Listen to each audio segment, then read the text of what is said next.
Halloween and All Saints' Day, a Roman Catholic Christian liturgical calendar commentary. This excerpt was taken from Daily Missal with Vespers for Sundays and Feasts by Dom Gaspar Lefebvre, Order of Saint Benedict, of the Abbey of Saint Andre, Belgium. Published in AD 1925.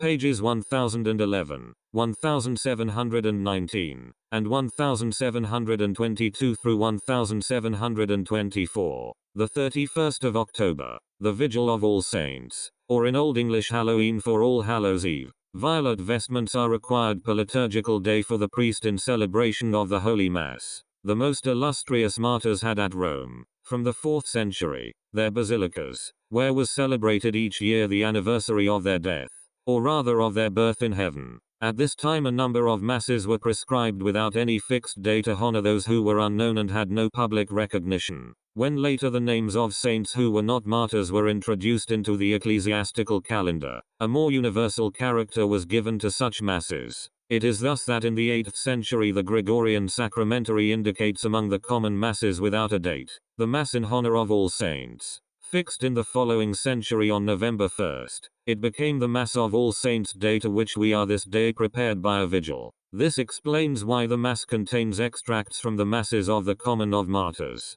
November 1st, the Feast of All Saints, double of the first class with octave. White vestments are required per liturgical day for the priest in celebration of the Holy Mass. The Temple of Agrippa was dedicated, under Augustus, to all the pagan gods, hence its name of Pantheon. Under the Emperor Phocas, between AD 607 and 610, Boniface IV translated thither numerous remains of martyrs taken from the catacombs. It's noted that in the Pantheon of Agrippa Rome had assembled together all the gods of paganism. This temple, cleared of its idols, was on the 13th of May, AD 610, dedicated by Pope Boniface IV to Mary and the martyrs, and later to all the saints. St. Gregory VII transferred this feast to November 1st, so that, having become the anniversary of this dedication, the Feast of All Saints marks forever the triumph of Christ over false gods. On the 13th of May, AD 610,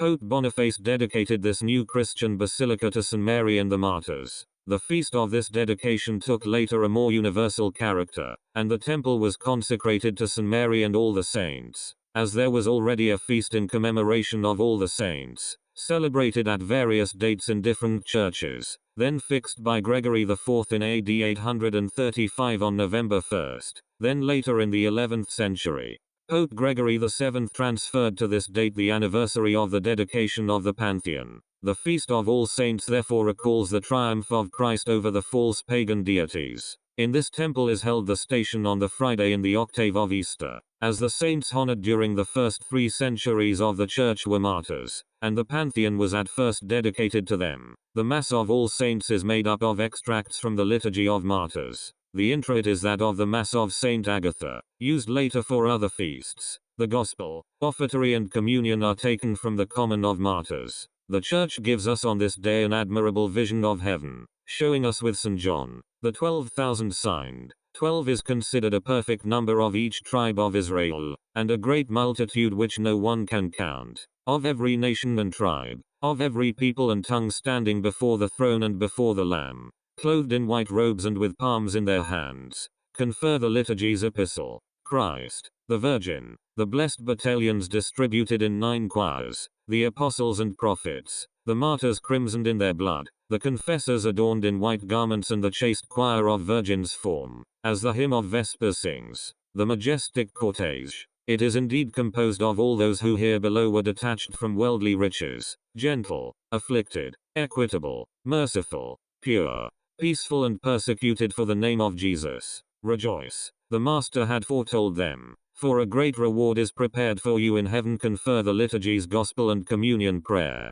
Among those millions of the just who were faithful disciples of Jesus on earth, are several of our own family, relations, friends, members of our parochial family, now enjoying the fruit of their piety, adoring the Lord, King of Kings, and Crown of all saints. Confer the liturgy's invitatory ad matins, and obtaining for us the wished for abundance of his mercies. Confer the liturgy's collect. Every parish priest celebrates Mass for the welfare spiritual and temporal of his parishioners. All ye saints, pray for us.